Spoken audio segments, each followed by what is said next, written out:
Pues vaya que es histórico en verdad, amigos y amigas, lo que determinó la Suprema Corte de Justicia de la Nación, los derechos humanos como criterio fundamental y el acotamiento del fuero militar, esto es, aquellos militares que se vean involucrados en el atropello a los derechos humanos de personas civiles tendrán que ser juzgados por tribunales civiles.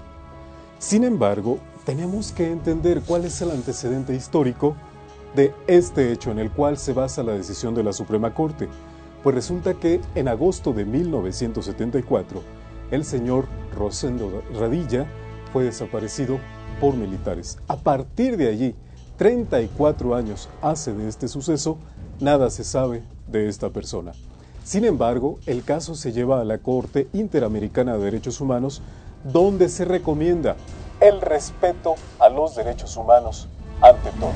Si ustedes gustan, amigos y amigas, vamos con nuestro colaborador David Mendívil. Él nos va a ampliar el caso del señor Radilla y esto nos va a abrir de manera completa el panorama para saber cuál es el precedente que tomó la Suprema Corte para determinar derechos humanos, más derechos humanos y menos fueron militares.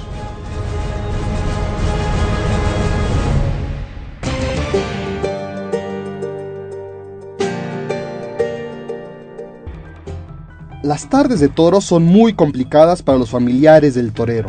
Todos sufren y tienen miedo de que el matador tenga un percance, que las astas del toro encuentren en su camino al matador. Así, con temor, con angustia y con miedo, el niño Rosendo Radilla Martínez, de apenas 11 años de edad, vio cómo unos militares detenían a su padre, el señor Rosendo Radilla Pacheco. Eso ocurrió el 25 de agosto de 1974.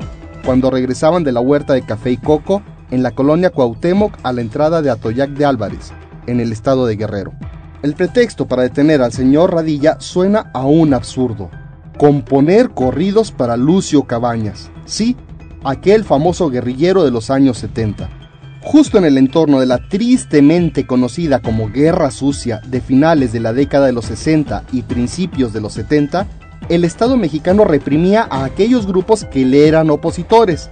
Desde luego que las malas faenas, las cornadas y la falta de respeto a los derechos humanos eran una constante en nuestro país. Ya lo dice Jimena Antillón, autora del libro Rosendo Radilla en Atoyac de Álvarez.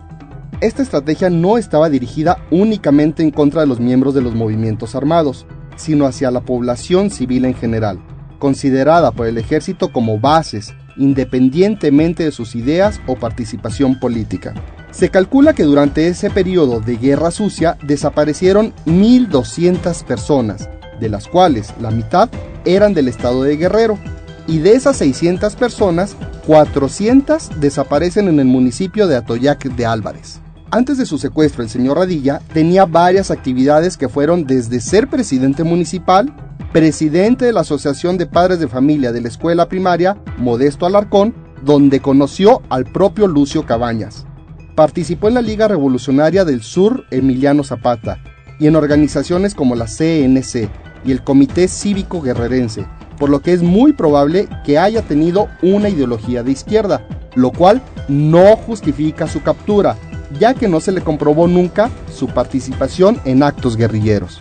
El señor Maximiliano Nava Martínez, compañero de prisión de Radilla, menciona que este compuso varios corridos que molestaron a los militares, que los mantenían cautivos, hasta que finalmente se lo llevaron en una camioneta y nadie lo volvió a ver con vida. Tita Radilla Martínez, hija del desaparecido, interpuso una demanda contra la República Mexicana ante la Comisión Interamericana de Derechos Humanos por violaciones a los derechos protegidos por la Convención Americana de Derechos Humanos, como el derecho a la vida, a la integridad personal, a la libertad y a la protección civil en perjuicio de Rosendo Radilla. Esa demanda fue el 15 de noviembre del 2001, hace prácticamente 11 años, y después de casi 37 años de ese secuestro y desaparición, no se ha hecho justicia. ¿Cuántos casos como el de Radilla existen en los últimos años? ¿Cuántos niños como el pequeño Rosendo de 11 años han visto desaparecer a sus papás? ¿Cuántas injusticias más? Para Análisis Político, David Mendívil.